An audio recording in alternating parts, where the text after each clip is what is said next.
Ma'am, are you speaking?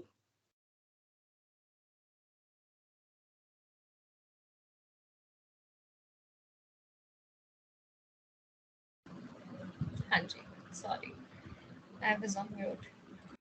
हाँ, तो मैं कह रही थी कि आज हम रिसर्च का पार्ट स्टार्ट कर रहे हैं और इसमें भी आपको फैक्चुअल क्वेश्चंस कम और कॉन्सेप्चुअल क्वेश्चंस ज्यादा होते हैं। ठीक है, मतलब अगर 5 क्वेश्चंस आ रहे हैं तो उनमें से ज्यादातर क्वेश्चन अंडरस्टैंडिंग लेवल पे ही होंगे और उस हिसाब से ही आपको सॉल्व करने हैं। मतलब एग्जांपल्स आ जाते हैं या स्टेटमेंट्स आ जाती हैं, उसके हिसाब से आपको सॉल्व करने हैं।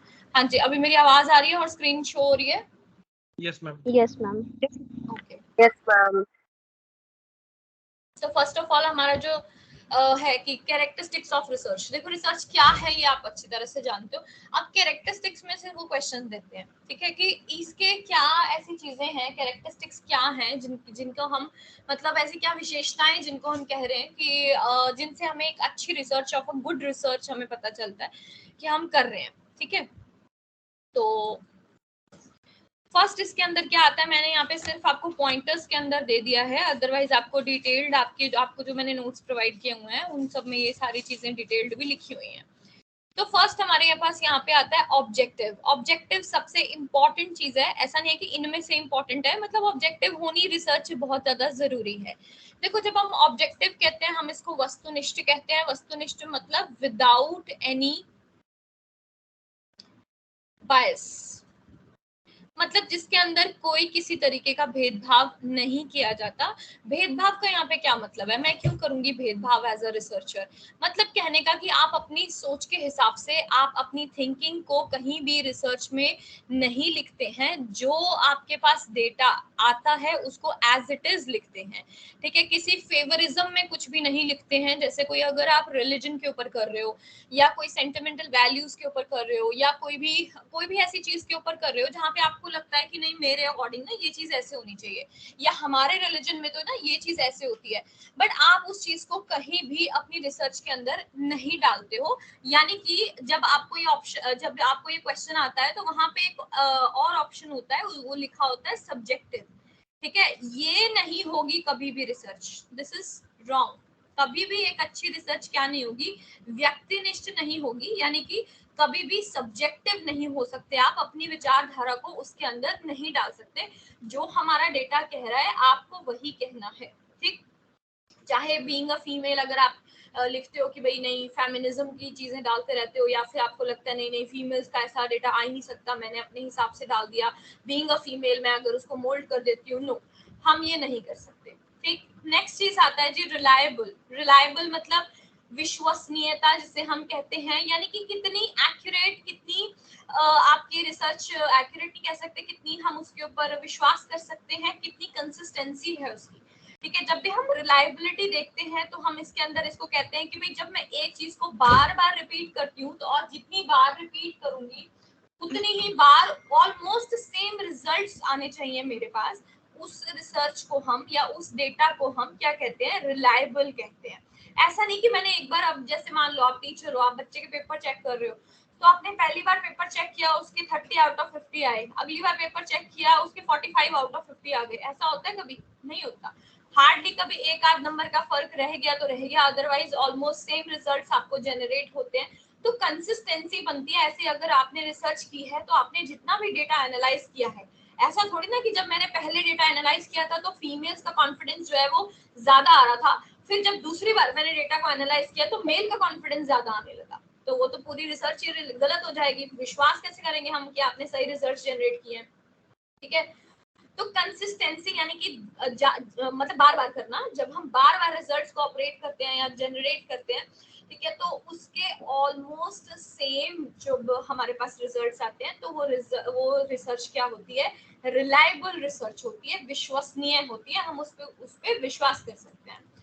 देन नेक्स्ट चीज आती है जी वैलिडिटी। ये दोनों ज्यादातर ये सारे ऑप्शन में आते हैं जब भी आपको कैरेक्टरिस्टिक पूछता है वो, लेकिन किसी में एक पे से क्वेश्चन पूछता है, ज्यादातर ये तीनों लिखे होते हैं। चौथा ऑप्शन जैसे मान लो सब्जेक्टिव होता है जो नहीं होता है, इस तरीके से पूछता है। ठीक है, तो वैलिडिटी क्या है, वैलिड क्या होती है, एक रिसर्च वैलिड कब होती है? ठीक है, एक रिसर्च मतलब वैधता जिसको हम कहते हैं, वैधता का मतलब क्या होता है कि एक रिसर्च जो है वो आप समझ लीजिए कि जिसमें आप जो मेजर करना चाहते हैं आप वही मेजर कर रहे हैं, यानी कि जो मैं मापने चली थी मैं वही माप रही हूँ। ऐसा नहीं कि मैं आउट ऑफ टॉपिक हो गई हूँ, ऐसा नहीं कि मैंने अपनी रिसर्च में कुछ ऐसा डाल दिया जो मैं कभी मतलब अपनी रिसर्च में मापने ही नहीं जा रही थी। जैसे मैंने आपको कई बार ये एग्जांपल भी दिया है कि अगर मैं इंटेलिजेंस को मेजर कर रही हूँ, ठीक है, तो अगर मैं इंटेलिजेंस को मेजर कर रही हूँ बट मेरे पार्ट में जो इंटेलिजेंस है वो सिर्फ और सिर्फ सोशल इंटेलिजेंस है,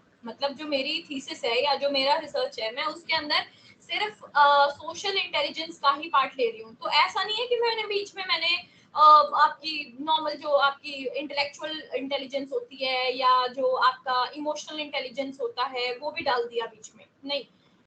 कुछ भी चीज आउट ऑफ नहीं होनी चाहिए। जो वेरिएबल आप जैसा मापना चाहते हैं आप एग्जैक्ट वैसा ही और उतना ही मापते हैं, ठीक है। कुछ भी आप आउट ऑफ, जैसे हम पेपर में आउट ऑफ सिलेबस कुछ नहीं देते ना, जैसे आपके यूजीसी नेट के अंदर कोई भी बैंकिंग का क्वेश्चन नहीं आता है, रीजनिंग भी बहुत ही आसान लेवल की आती है क्योंकि आप बैंकर्स नहीं हो, ठीक है। बैंकिंग के पेपर में बहुत ज्यादा hard level reasoning, hard level ये सब कुछ आता है, मैथमेटिक्स एंड ऑल।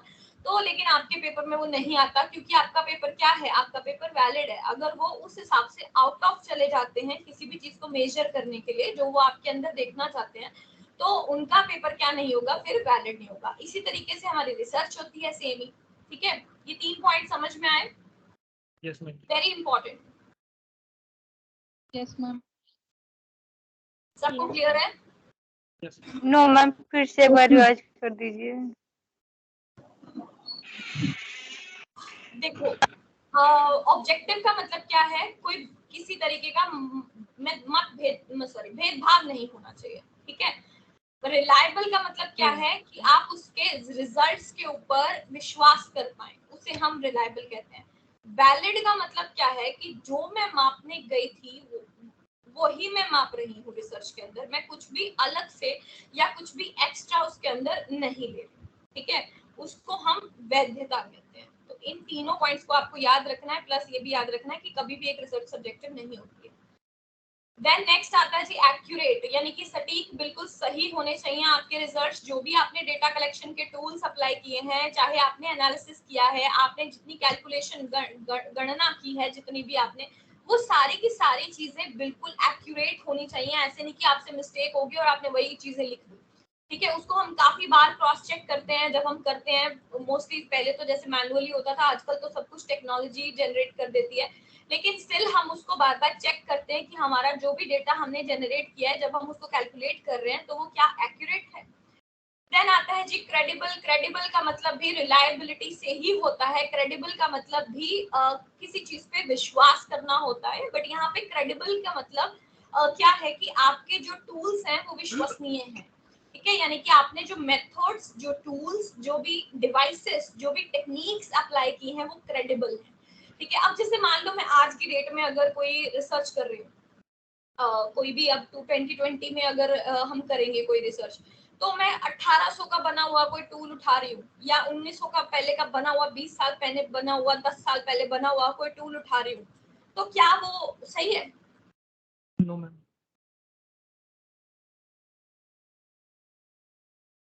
एक ऐसा क्वेश्चनेयर जो 10 साल पहले बना था, मैं आज उसको रिसर्च में यूज कर रही हूँ, क्या वो सही है? No ma'am. No ma'am.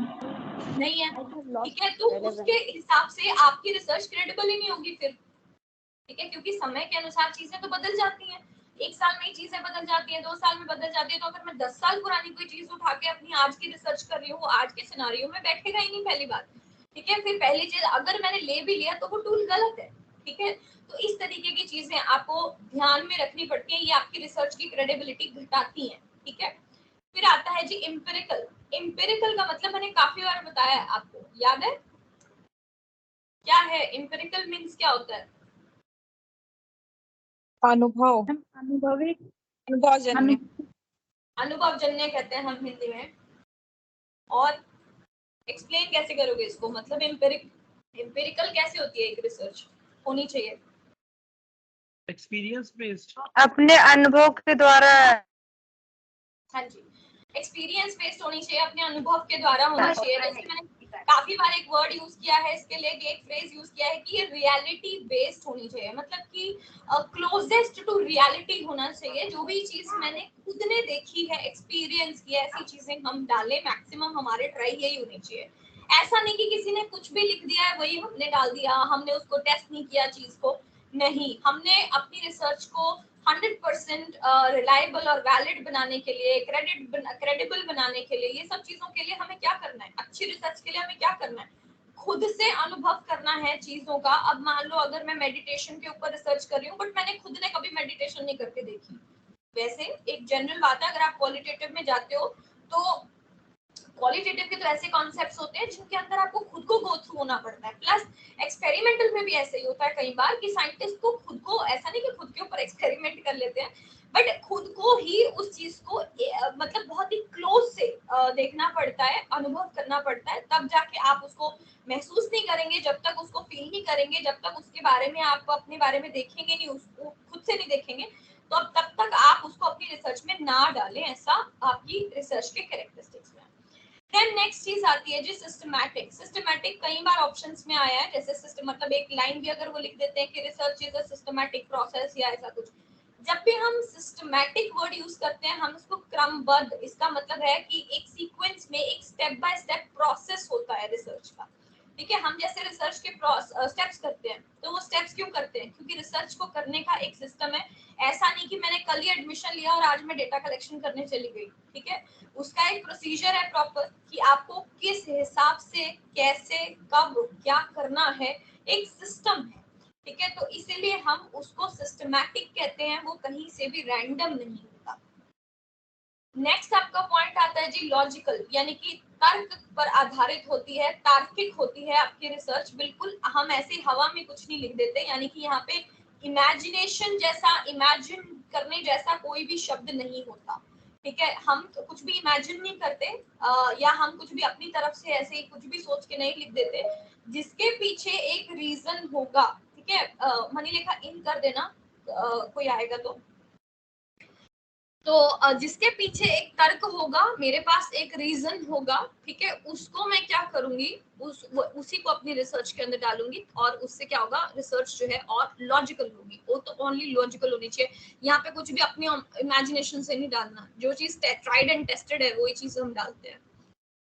Next होता है जी साइक्लिक। साइक्लिक का मतलब कि आज अगर मैंने रिसर्च की है, मतलब मान लो अगर 2010 में एक रिसर्च हुई, उस रिसर्च के रिजल्ट्स कैसे होने चाहिए, कुछ सजेशंस के साथ होते हैं उस रिसर्च के रिजल्ट्स, और उसमें कुछ चीजें ऐसी होती हैं जो अभी भी देखने वाली होती हैं। फिर 2011 में कोई उसको देखेगा, उस यानी उसके जो रिजल्ट्स है ना, वो कुछ क्वेश्चंस खड़े करेंगे, ठीक है। उन क्वेश्चंस को मान लो कोई और भी देख सकता है। फिर 2011 में जो रिसर्च हुई उसके रिजल्ट्स भी कुछ क्वेश्चंस जनरेट करेंगे, कुछ सजेशंस भी जनरेट करेंगे। फिर 2012 में मान लो उसके ऊपर किसी ने कोई रिसर्च, तो ये कितनी बार साइकिल के मैनर, मतलब दोबारा दोबारा हम उसी चीज के ऊपर रिसर्च करते जा रहे हैं, ठीक है। यानी कि अगर एक टॉपिक है तो उसको मैं कई बार कई अलग अलग पहलुओं से, कई सजेशंस के साथ, कई क्वेश्चंस के साथ उस टॉपिक को सर्च आउट कर सकती हूँ। तो जो रिसर्च होती है ना, वो साइक्लिक होती है। जैसे मैंने आपको फॉर्मेट में भी बताया कि एंड में हम सजेशंस देते हैं।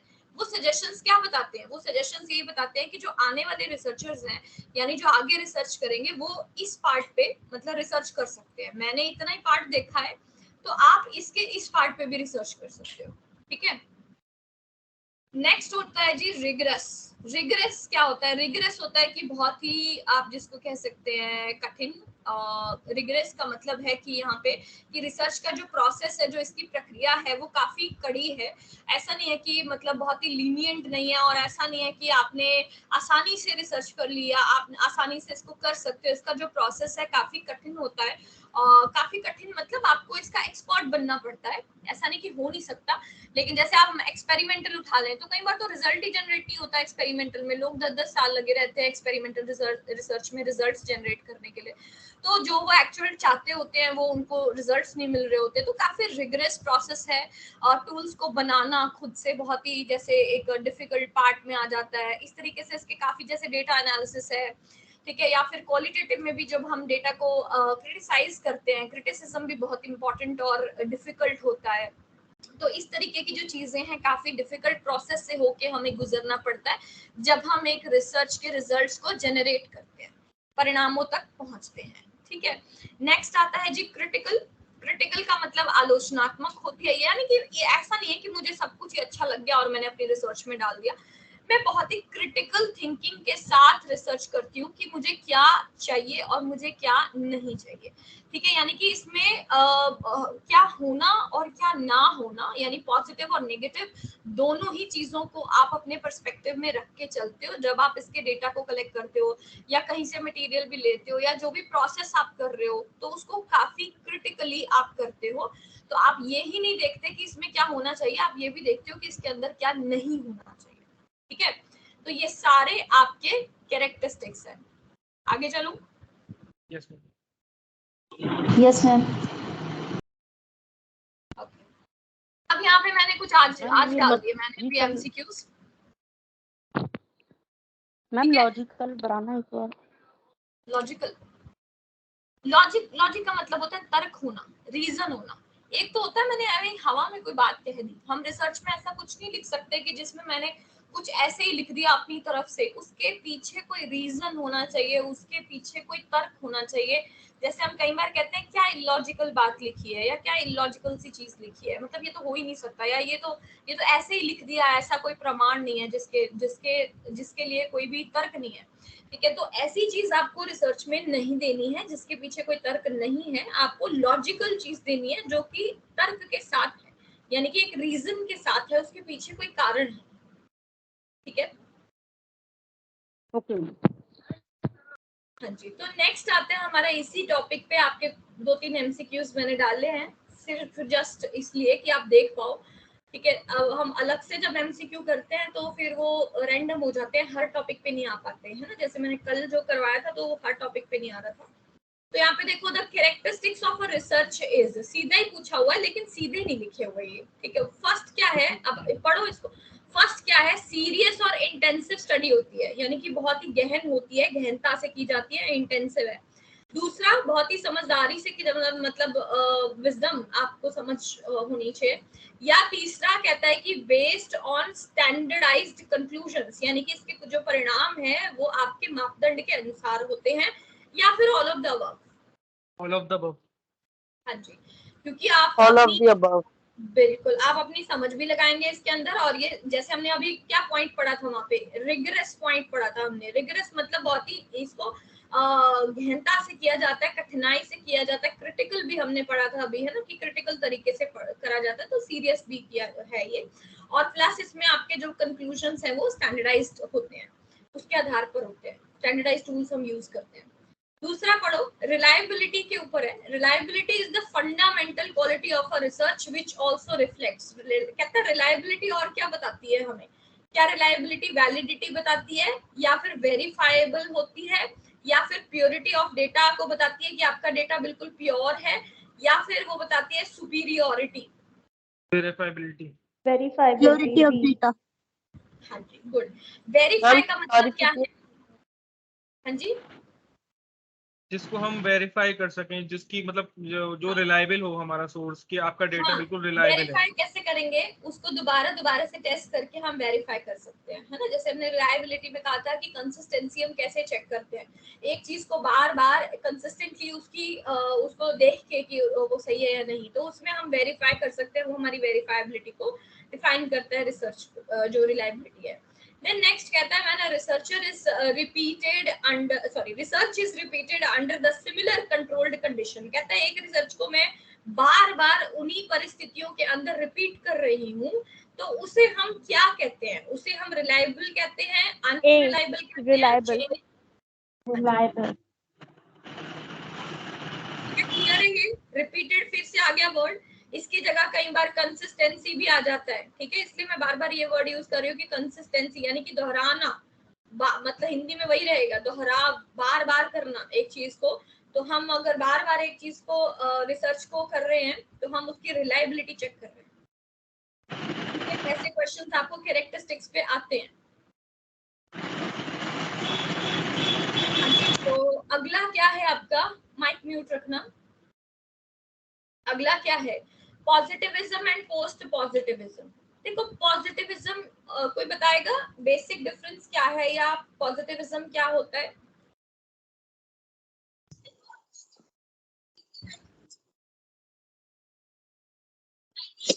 मैम पोस्ट पॉजिटिविज्म तो पॉजिटिविज्म का वो है, चेंज्ड वर्जन है, कौन सा वर्जन है? Upgraded version. Okay good. हाँ जी। और पॉजिटिव सेज व्हाट इज मतलब जो है वही है, मतलब reality whatever can be perceived is positive. Okay. और post positive is? And post positive is more as it is not just ma'am, post positive was a movement, I remember reading. So it was reading into the lines. थोड़ा It was beyond, हाँ, beyond reality, थोड़ा बहुत beyond reality चला जाता है। हमें जाना चाहिए ऐसा कहता है पोस्ट पॉजिटिविज्म। बिल्कुल ठीक है। ये प्रत्यक्षवाद और उत्तर प्रत्यक्षवाद हम इसको कहते हैं हिंदी में। प्रत्यक्ष मतलब पॉजिटिविज्म, जो प्रत्यक्ष मतलब क्या है? रियलिटी, जो मेरे सामने है बिल्कुल वैसा ही। देखो जैसे अभी मनी लेखा ने कहा, आपको इसमें ज्यादा कंफ्यूज नहीं होना और ये नहीं सोचना कि बहुत ही डिफिकल्ट सा है, ये क्या है ना? Positivism and post positivism. Wait, where is my cursor? ठीक है, इसके अंदर क्या है ये आपको क्या बताएगा? ये आपको देखो मैंने इसके तीनों ही चीजें लिखी हैं कि आपको क्वेश्चन आता है ना। एक्चुअली क्वेश्चन क्या करता है कि क्वेश्चन में आपको इसी तरीके से पूछता है कि भाई जो रियलिटी है वो इन दोनों के हिसाब से क्या है। जैसे अभी पहली चीज तो मनीलेखा ने बताई कि वास्तविकता जो है वो, अगर मैं पहले पॉजिटिविज्म की देखूं तो पॉजिटिविज्म क्या कहता है कि वास्तविकता ही सब कुछ है। ठीक है, उसी को हमें वही ज्ञान है, वही स्टेबल मतलब वहीं पे टिके रहना है हमें, और वही हमारा मटेरियल है। यानी कि वास्तविकता इनके लिए सब कुछ है, और जो वास्तविक रिजल्ट्स आपके पास आएंगे आपको अपनी रिसर्च में वही लिखने हैं। यानी मेरे सामने जो रियल डेटा आया मैंने एज इट इज अपनी रिसर्च में लिख दिया। जैसे अभी मैंने कैरेक्टरिस्टिक्स में भी आपको बोला कि आप अपने हिसाब से रिसर्च के अंदर कुछ भी नहीं लिख सकते हो। एज अ रिसर्चर आप अपनी बायसनेस वहां पे सब्जेक्टिविटी नहीं डाल सकते। लेकिन जो पोस्ट पॉजिटिविज्म है वो क्या कहता है? कहता है reality in interpretive and is आएगा यहाँ पे, इज इंटरप्रेटिव एंड अनस्टेबल। कहता है रियलिटी तो बदलती रहती है, रियलिटी तो आज कुछ और है कल कुछ और है। ठीक है, रियलिटी तो ये भी हो सकता है कि मेरे सामने रियलिटी कुछ और है और पीठ पीछे कुछ और है। ठीक है, तो हम कैसे सेम चीज डाल सकते हैं? जैसे मैंने आपको जब इसको डेप्थ में समझाया था तब मैंने आपको बताया था कि जो पोस्ट पॉजिटिविज्म है वो एक मूवमेंट की तरह आया था इसके ऑपोजिट में, यानी कि पॉजिटिविज्म के ऑपोजिट में आया था। ठीक है, और ये किसको फेवर करता है? ये किस फील्ड से आया है? सोशल साइंस की। ठीक है, सोशल साइंस की जो फील्ड है उसके अंदर जितनी रिसर्चेस होती हैं उनमें अकेला रियलिटी बेस पे चलना बहुत ही डिफिकल्ट है। जैसे मैंने ऐसे एग्जांपल्स भी दिए थे आपको कि कुछ ऐसे सेंसिटिव इश्यूज भी होते हैं, जैसे डोमेस्टिक वायलेंस है। कौन मुझे कहेगा कि हम अपने घर में डोमेस्टिक वायलेंस करते हैं? कौन डेटा देगा? कहाँ से लूंगी मैं? कहाँ से मैं रियलिटी जानूंगी उसके अंदर? कैसे मैं रियलिटी तक पहुंचूंगी? मेरा डेटा तो ये कहेगा कि होती ही नहीं है जी। कोई कहे, क्योंकि कोई मुझे लगा के नहीं देगा, ये लिख के नहीं देगा कि हाँ जी मैंने देखी है या हाँ जी हमने फेस किया है इस चीज को। बहुत कम लोग सामने आएंगे इस चीज को लेके। तो ऐसे जो इश्यूज हैं, या सोशल साइंसेस से रिलेटेड जितने भी, जो सोशियोलॉजी पार्ट आ गया, हमारे एजुकेशन में भी काफी ऐसी चीजें आ जाती हैं जो सेंसिटिव है, प्लस जिन पे डेटा कलेक्ट करना रियलिटी बेसिस पे हमारे लिए डिफिकल्ट हो जाता है। तो पोस्ट पॉजिटिविज्म कहता है कि वहां पे हम थोड़ा बहुत अपने हिसाब से रिजल्ट्स को लिख सकते हैं। ठीक है, यानी कि थोड़े सब्जेक्टिव हो सकते हैं, ऐसा नहीं कि बिल्कुल पूरे सब्जेक्टिव हो जाते हैं।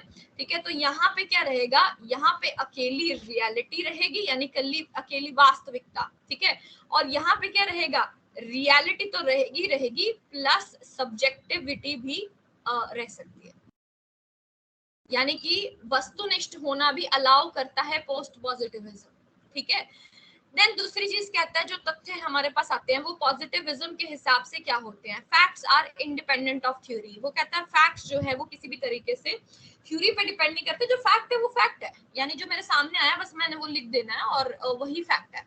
लेकिन पोस्ट पॉजिटिविज्म क्या कहता है कि they are always, facts are always interpretations, यानी कि फैक्ट क्या होता है, तथ्य क्या होता है, जिस हिसाब से मैं बात को लूंगी, ठीक है, उस हिसाब से तथ्य बदल जाता है। अब मान लो मैं खुद गई हूँ अगर पार्टिसिपेंट ऑब्जर्वेशन में किसी कल्चर के मतलब किसी कल्चर को देखने, मान लो मैं किसी के घर रही 1 हफ्ता और मैंने अपने रिजल्ट्स दिए कि भाई देखो उनके कल्चर में मैंने ये देखा वो देखा, इस तरीके से चीजें, अब मैं किसी और को भेज देती तो हो सकता है उसका नजरिया कुछ और होता उन फैक्ट्स के बारे में, ये भी हो सकता है ना। तो फैक्ट्स क्या है, पोस्ट पॉजिटिविज्म इस चीज को एज इट इज नहीं लेता, वो कहता है आपकी सोच से प्रभावित होता है कहीं ना कहीं, जैसे आप चीज को समझना चाहते हैं आप वैसे ही फैक्ट्स देते हैं, ठीक है।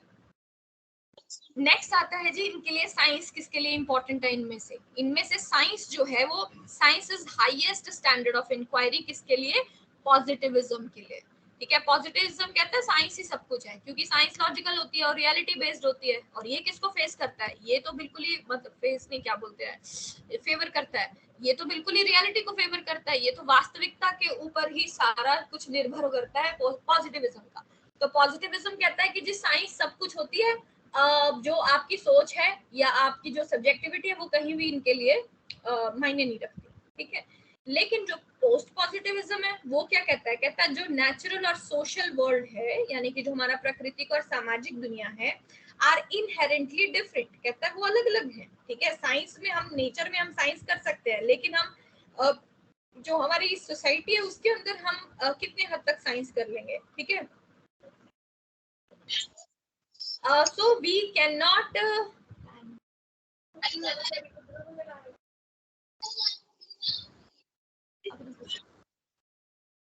so we cannot use science to adequately explain the society, यहाँ पे social लिखा है, ठीक है। तो इसको हम पूरी अच्छी तरह से जो सोसाइटी है, मतलब जो समाज है, समाज के अंदर होने वाली चीजें हैं, जितने भी फिनोमिना जो घटनाएं समाज के अंदर होती हैं या जो भी चीजें घटती हैं, उनको हम अकेली साइंस से नहीं देख सकते, ऐसा कौन कहता है, पोस्ट पॉजिटिविज्म कहता है। तो इज इट क्लियर कि पॉजिटिविज्म क्या है और पोस्ट पॉजिटिविज्म क्या है? Yes ma'am. Yes ma'am.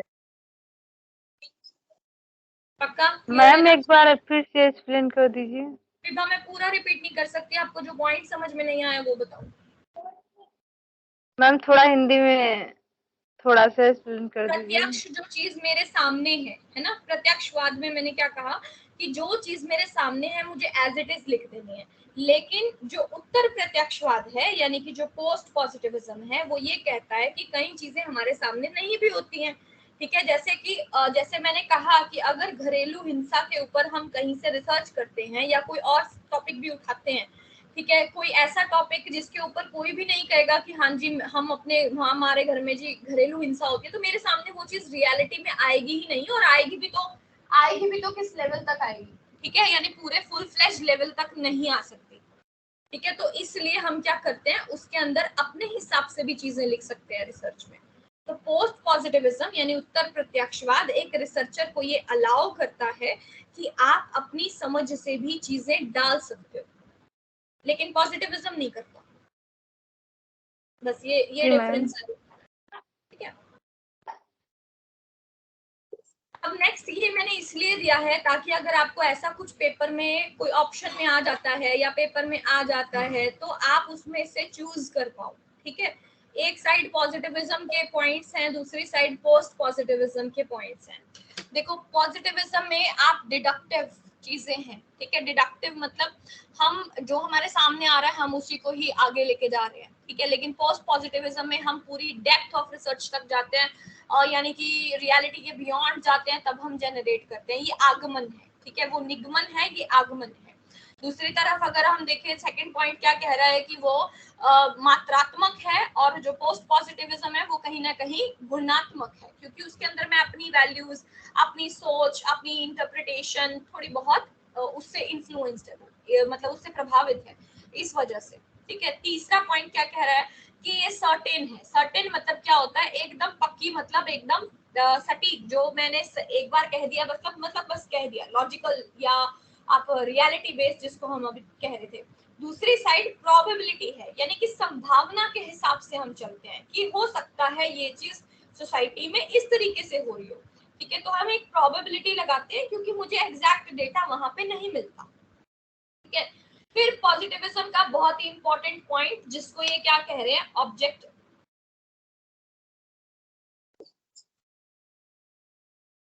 Objective, ठीक है, ये ऑब्जेक्टिव होती है। जैसे हमें अभी मैंने कहा कि ये रिसर्चर को अलाउ नहीं करती अपनी सोच को, अपनी वैल्यूज को या अपने किसी भी चीज को, अपनी इंटरप्रिटेशन को रिसर्च के अंदर डालने का अलाउ नहीं करती।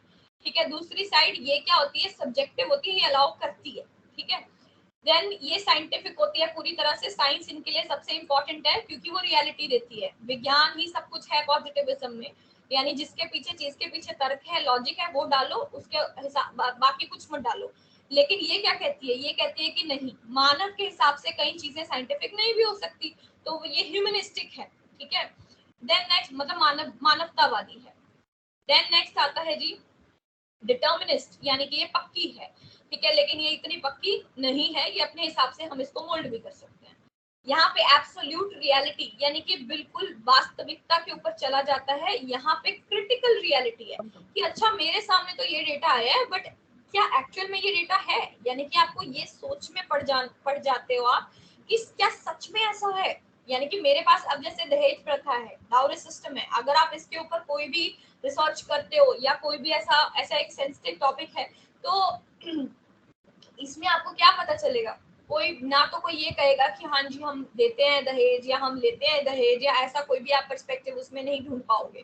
ठीक है, तो उसके लिए आपको क्रिटिकल होना पड़ेगा कि मेरा डेटा तो कह रहा है कि देश में ऐसा होता ही नहीं है, लेकिन मतलब आप देख लो पुलिस स्टेशन में तो इतने सारे केसेस होते हैं, घरों में इतनी सारी बातें होती है, इतनी सारी न्यूज चलती हैं। ठीक है, तो क्रिटिकली आप ये देखोगे कि एक्चुअल में मेरा डेटा क्या कह रहा है और समाज की जो शक्ल है वो क्या कह रही है। वो तो सच में ऐसा दिखा रही है कि ऐसा होता है, बट मेरा डेटा कह रहा है कि ऐसा तो होता है ही नहीं, किसी ने मुझे डेटा ही नहीं दिया, ऐसा रियलिटी चेक हुआ ही नहीं वहां पे, तो वो क्रिटिकल हो जाती है। ठीक है, देन इधर हम प्रोबेबिलिटी सैंपलिंग लगाते हैं, यानी कि संभाव्यता जो हमारा नमूना होता है उस हिसाब से हम ले सकते हैं। ठीक है, लेकिन यहाँ पे हमें नॉन प्रोबेबिलिटी सैंपल की जरूरत पड़ती है, यानी कि हम गैर संभावना वाला जो टेक्निक है वो यूज करते हैं। ठीक है, फिर नेक्स्ट होता है जी ये स्ट्रक्चर्ड होता है और ये कंट्रोल्ड भी होता है, यानी कि मैं अपने हिसाब से नियंत्रण में इसको कर सकती हूँ और ये काफी ज्यादा मतलब एक क्रमबद्ध तरीके से किया जाता है। लेकिन ये अनस्ट्रक्चर्ड होता है और ये अनकंट्रोल्ड भी होता है, यानी कि मैं इसे कंट्रोल नहीं कर सकती हूँ, मुझे इसके लिए बियॉन्ड यानी कि आगे भी जाना पड़ सकता है, जो भी मेरी कंडीशन है उसके आगे भी जाना पड़ सकता है। तो ये होता है पॉजिटिविज्म और पोस्ट पॉजिटिविज्म। क्लियर हुआ? मैम सेकंड वाला बताना एक बार, कौन सी गुणात्मक, सेकंड वाला बताना गुणात्मक वाला।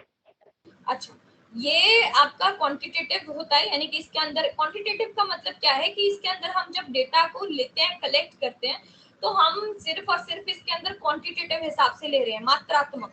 ठीक है, यहाँ पे लेकिन जब हम ले रहे हैं तो वो क्वालिटेटिव यानी कि हम गुणात्मक तरीके से, यानी कि गुणात्मक क्या है, जो चीजें मेजरेबल नहीं होती, जैसे जो चीजें हम देख नहीं पाते या जो चीजें मैं मेजर नहीं कर पाते, देख नहीं पाते नहीं सॉरी मेजर नहीं कर पाते, उन चीजों को हम क्वालिटेटिव कहते हैं।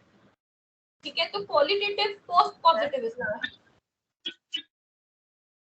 ठीक है, जो लास्ट पॉइंट बताया है स्ट्रक्चर एंड कंट्रोल, तो इसमें ये था ना जिस ट्रुथ को एज इट इज लेना है, तो फिर उसको कंट्रोल कैसे कर सकते हैं? हाँ जी क्या कह रहे हो सारिका? हम जो लास्ट पॉइंट है स्ट्रक्चर एंड हाँ जी, कंट्रोल्ड, हाँ जी, उसमें आपने शुरू में बताया कि ट्रुथ को एज इट इज लेना है, तो उसको कंट्रोल कैसे करेंगे? लाइक वो तो अनकंट्रोल कंट्रोल्ड हुआ का ना, मतलब है जो आपकी कंडीशंस होती है ना वो कंट्रोल होती हैं, कंट्रोल में होती हैं। कंट्रोल का मतलब यहाँ पे है कि आप उन कंडीशन, उन परिस्थितियों को, उन कंडीशंस को, जिन कंडीशंस में आप उस डेटा को ले रहे हैं उनको कंट्रोल कर सकते हो। लेकिन दूसरी तरफ जब हम जाते हैं तो हम कंट्रोल नहीं कर सकते, यानी कि अगर मैं ऐसे सोशल इश्यूज जैसे मैंने एग्जांपल्स दिए, ऐसी चीजों पे अगर मैं कर रही हूँ तो मैं उस चीज को कंट्रोल नहीं कर सकती हूँ, और ना ही मैं उस चीज को मतलब मैं दहेज प्रथा करवा के नहीं देख सकती हूँ कि हाँ मेरी कंट्रोल्ड कंडीशन में एक शादी होगी और उसमें ये चीज करके देखी जाएगी, एज अ प्रैक्टिस करके देखी जाएगी, तो ऐसा कुछ भी नहीं, हम एक सिचुएशन नहीं बना सकते, तो वो अनकंट्रोल्ड रहती है। लेकिन जो पॉजिटिविज्म है उसके जो टॉपिक्स होते हैं, उसकी जो चीजें होती हैं काफी हद तक साइंटिफिक होती हैं। इसलिए साइंस में क्या होता है, जब आप कोई एक्सपेरिमेंट करते हो तो आप कंट्रोल्ड कंडीशन के अंदर करते हो, लेबोरेटरी कंडीशन के अंदर करते हो। लेबोरेटरी कंडीशन को ही हम कंट्रोल्ड कंडीशन कहते हैं। आर्टिफिशियल कंडीशन ओके वो कंट्रोल्ड होती है। मेरी मर्जी मैं 4 सब्जेक्ट लूं, या मैं एक सब्जेक्ट पे ही रिसर्च कर लूं, या फिर मैं मतलब लाइट ऑन रखूं एक्सपेरिमेंट के दौरान, लाइट ऑफ रखूं या क्या रखूं, तो वो कंट्रोल्ड होती है। ठीक है। Okay ma'am. और अब क्वेश्चन देख लेते हैं इसके रिगार्डिंग। हाँ जी, क्वेश्चंस में देखो क्या कह रहा है कि एक ऐसा पैराडिग्म, ठीक है, जो कि that emphasises the existence of a perfectly knowable reality is perfect reality हम किस में देखते हैं? परफेक्ट रियलिटी, पॉजिटिव हाँ जी, पॉजिटिविज्म पॉजिटिविज्म में देखते हैं। ठीक है, very much clear existence of perfectly knowable reality. ठीक है, फिर नेक्स्ट कहता है कि एक प्रिंसिपल चूज करो पॉजिटिविज्म का, इनमें से कोई भी।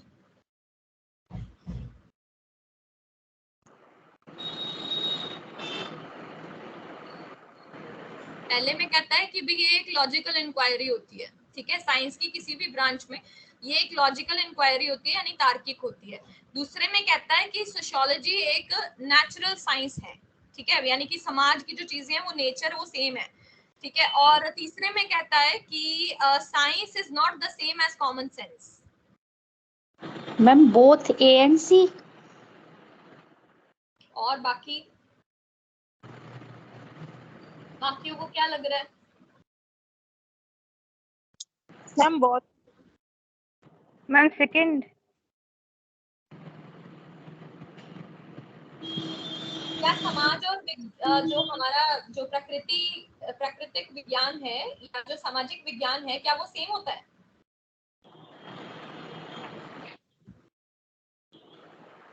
Social science and natural science are same? No, ma'am. Ma'am, 4 इसका आंसर है, both A and C. अभी हमने पढ़ा भी पिछले स्लाइड में, यहाँ ये पॉइंट एग्जैक्ट ये पॉइंट दिया था इसके अंदर, यहाँ ये देख रहे हो, the natural and social worlds are inherently different. ठीक है, ये कौन कह रहा है? तो पॉजिटिविज्म नहीं मानता कि सेम होते हैं, तो ये बिल्कुल भी सही पॉइंट नहीं है।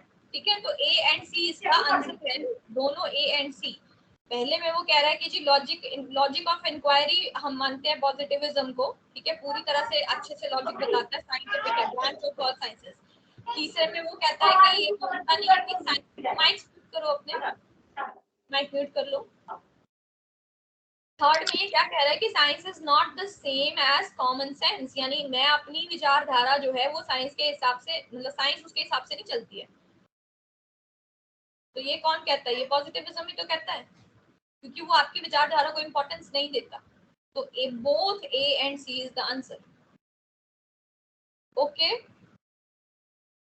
मतलब इस तरीके के क्वेश्चन आपको इस टॉपिक में से। आगे चलूं? हाँ Yes, जी, ma'am. अब ये टॉपिक आप बताओगे मेरे को, टाइप्स ऑफ रिसर्च। बहुत बार आपने पढ़े होंगे, बहुत बार क्वेश्चंस भी सॉल्व किए होंगे। तो 3 टाइप के रिसर्चेस हैं हमारे पास, fundamental, applied and action. Fundamental बताओ क्या होती है? मूल अनुसंधान, बेसिक रिसर्च, या फंडामेंटल, या प्योर भी हम इसको कह देते हैं। क्या होती है fundamental research? Ma'am self satisfaction के लिए जो रिसर्च की जाती है जो बहुत लंबे समय तक चलती है। और Ma'am, conceptual building, pure academic researches जो होती हैं। हाँ हाँ, इसके अंदर हम कॉन्सेप्चुअल इंक्वायरी करते हैं, कॉन्सेप्ट के अंदर जाते हैं और क्या जनरेट करते हैं, इसके जो रिजल्ट्स होते हैं वो क्या जनरेट थ्योरीज निकालते मैम, वेरी गुड। थ्योरीज रहती इसके हैं। जो रिजल्ट्स होते हैं वो हमें थ्योरीज निकाल के देते हैं, प्रिंसिपल्स निकाल के देते हैं, ठीक है, या मतलब लॉज बनाते हैं। तो इस तरीके से थ्योरीज जो होती हैं, ठीक है, यानी सिद्धांत बनाना, प्रिंसिपल्स, ठीक है, या फिर हमें लॉज जनरेट करना किसी भी तरीके के। तो इस तरीके के जो रूल्स होते हैं वो सारे कहाँ से जनरेट होते हैं, जो ऐसी रिसर्चेस होती हैं वो फंडामेंटल रिसर्चेस के अंदर आती हैं। और एक पॉइंट और होता है कि इसके अंदर हमें एक्सपर्ट्स की जरूरत पड़ती है, यानी कि experts are needed for doing fundamental research, ठीक है। नेक्स्ट आता है अप्लाइड। बताओ क्या होता है जी, अप्लाइड क्या होता है? प्रयोगात्मक रिसर्च, जो रिसर्च अनुसंधान ऑलरेडी अप्लाइड करी हुई हो। हाँ जी, बताओ। मैम जो पहले से अप्लाई की गई होती है। पहले से की गई होगी मैम तो आप when we put these concepts into practical experience, जैसे empirical हमने पढ़ा था कि जो हाँ जी। आपकी अपनी एक्सपीरियंस, आपकी अपनी ऑब्जर्वेशंस अप्लाई कर रहे हो, आप थ्योरीज को रियल लाइफ में टेस्ट करके देख रहे हो, दोज आर अप्लाइड रिसर्च हाँ when these जी, theories are put into reality. हाँ जी, ये फील्ड बेस्ड होती है जो आप कहना चाह रहे हो, है ना। फील्ड बेस्ड मतलब हम इसे प्रैक्टिकल लाइफ में, यानी कि प्रैक्टिकल सिचुएशन के अंदर, यानी कि आपकी जो असल परिस्थिति है उसके अंदर आप जब इन्हीं थ्योरीज या प्रिंसिपल, ये जो सिद्धांत है, इनका प्रयोग करते हो, ठीक है, तो उसको हम अप्लाइड रिसर्च कहते हैं। यानी कि इसका बेस ही ये होता है, जो फंडामेंटल रिसर्च होती है वो इस आधार पे नहीं बनी होती कि हमने अप्लाई करनी ही करनी है, ठीक है, तो कहीं अप्लाई करनी है या करनी है या ऐसा नहीं होता। लेकिन अप्लाइड रिसर्च को जब किया जाता है, या अप्लाइड रिसर्च में जो एक्सपर्ट्स काम करते हैं, ठीक है, वो क्या करते हैं, वो अप्लाई करने की सोच के ही उसके रिजल्ट्स जनरेट करते हैं, ठीक है। और ये ज्यादा एक्सपैंडेड एरियाज में नहीं होती है, ठीक है, क्योंकि हम एकदम से इतने बड़े एक्सपैंडेड एरियाज में जनरलाइज नहीं कर पाते रिसर्चेस को। लेकिन हाँ, छोटे के अंदर छोटे एरिया, जैसे अब मान लो एक यूनिवर्सिटी है, जैसे मैंने ये भी आपको पहले भी ये एग्जांपल दिया था कि अगर हम सेमेस्टर सिस्टम अप्लाई कर रहे हैं तो पहले सिर्फ यूनिवर्सिटी के अंदर हुआ, डिपार्टमेंट के अंदर किया गया, देखने के लिए कि अप्लाई किया गया। ऐसे बड़े सारे रूल्स यूनिवर्सिटी निकालती है जो पहले सिर्फ यूनिवर्सिटी में चलते हैं, देखने के लिए कि हाँ चल रहा है सही से, या इसमें कुछ ना कुछ प्रॉब्लम तो नहीं आ रही है। देन उसे कॉलेजेस में अप्लाई किया जाता है, या अदर डिग्रीज या डिप्लोमास या जो भी चीजें हैं उनके अंदर अप्लाई किया जाता है। तो इस तरीके से अप्लाइड रिसर्च रहती है। तीसरी हमारी होती है एक्शन रिसर्च। ये क्या होती है जी? क्रियात्मक अनुसंधान क्या होता है? किसी समस्या का मैम तुरंत जो है सॉल्यूशन करने के लिए किया जाता है, जैसे क्लासरूम में जो हम सॉल्यूशन करते हैं प्रॉब्लम्स का। राइट, वेरी गुड, ठीक है। यानी कि ये इमीडिएट सॉल्यूशन, यानी तुरंत किसी भी समस्या का हम जिसमें समाधान ढूंढते हैं, ऐसी रिसर्च होती है, ठीक है। देखो, क्वेश्चन तीनों रिसर्च में होते हैं। रिसर्च का दूसरा नाम क्या है? एक प्रॉब्लम, ठीक है, यानी कि एक प्रॉब्लम जिसका हम सॉल्यूशन ढूंढते हैं। तो प्रॉब्लम तो तीनों में होती है, लेकिन इनके अंदर तो हम बहुत ज्यादा स्टडीज करते हैं, तब हम रिजल्ट्स जनरेट करते हैं। बट इसके अंदर हम क्या करते हैं, एज सुन एज पॉसिबल एक इमीडिएट रिजल्ट, यानी कि एक जल्दी से जल्दी हम उसका सॉल्यूशन ढूंढने की कोशिश करते हैं, उसको हम एक्शन, तभी तो हम एक्शन कह रहे हैं ना, हमें एक्शन लेना है यहाँ पे फटाफट। तो हमें यहाँ पे सॉल्यूशन जो है वो बहुत ही जल्दी ढूंढना होता है। और इसके अंदर क्या एक्सपर्ट्स की जरूरत होती है? No ma'am. तो कौन होता है एक्शन रिसर्चर? कौन हो सकता है? मैम जिसके सामने प्रॉब्लम आ रही है, जैसे एक हाँ, टीचर। Right, very good. जैसे एक टीचर है, टीचर के सामने हर रोज क्लास में बड़ी सारी प्रॉब्लम्स आती हैं, स्कूल में बड़ी सारी प्रॉब्लम्स आती हैं, तो वो क्या करते हैं, वो उनका सॉल्यूशन ढूंढने की कोशिश करते हैं एज सुन एज पॉसिबल। वो भी एक्शन रिसर्चर्स होते हैं। सो वी डोंट नीड, मतलब हमें एक्सपर्ट्स यानी विशेषज्ञ नहीं चाहिए होते किसी भी तरीके से क्रियात्मक के अंदर। बस अगर कोई भी, मतलब जिनके जो भी उसका solution as soon as possible ढूंढ पाए, वो एक एक्शन रिसर्चर होता है। क्लियर है ये तीनों? Yes ma'am. अब एमसीक्यूज देखो इसके ऊपर। नंबर 1 कहता है द प्रिंसिपल्स फॉर्मुलेटेड, जो हम सिद्धांत बनाते हैं फंडामेंटल रिसर्च में, कहाँ पे यूज होते हैं? नंबर 1 अप्लाइड रिसर्च में यूज कर सकते हैं, या फिर हम एक्शन में कर सकते हैं, या फिलोसॉफिकल में कर सकते हैं, या किसी में भी नहीं कर सकते? अप्लाइड रिसर्च में मैम। हाँ जी, अप्लाइड में हम यूज कर सकते हैं, ये हमें पता है, अभी हमने पढ़ा है ना, वेरी इजी टू आंसर। तो हम अप्लाइड में इसको फंडामेंटल को यूज कर सकते हैं। देन मतलब इसके जो सिद्धांत है उसको यूज कर सकते हैं। देन कहता है एक्शन रिसर्च एक्शन रिसर्च क्या है इनमें से? एक अप्लाइड रिसर्च है एक्शन रिसर्च, या फिर एक्शन जो एक रिसर्च जो बी मैम, हाँ कौन सा? Research carried out to solve immediate problems. Right, immediate problems है ना, यहाँ से ही पता लग जाता है आपको कि इमीडिएट प्रॉब्लम्स मतलब उसी टाइम हमें जल्दी से जल्दी उस प्रॉब्लम का सॉल्यूशन ढूंढना है, उसी को हम एक्शन रिसर्च कहते हैं। तो इजी आते हैं इस पे क्वेश्चंस, बाकी एक बार और हम एमसीक्यूज इसके ऊपर दे देंगे, ये तो जस्ट मैंने सैंपल के लिए दिया है। सो मेथड्स कल करें, क्योंकि मैं स्टार्ट करूंगी तो ये खत्म नहीं होगा अभी। Yes ma'am. ठीक है, हाँ जी, तो आगे हम मेथड्स कल करते हैं, और ये जो चीजें हम कर रहे हैं इनको थॉरली एक बार और पढ़ लो, कर लो, ठीक है, क्योंकि क्वेश्चन रिसर्च में आपको पता ही है कि कहीं से भी कुछ भी पूछ लेगा। हालांकि हमें काफी सारे टॉपिक्स श्योरिटी लेवल पे पता होते हैं कि यहाँ से क्वेश्चन आएगा ही आएगा, लेकिन फिर भी है ना, कई बार एक अनएक्सपेक्टेड एरिया से भी क्वेश्चन आ जाता है, तो आपने कुछ नहीं छोड़ना है, सब कुछ पढ़ के जाना है। ओके ठीक है, चलो ओके देन, कल मिलते हैं। Good night ma'am.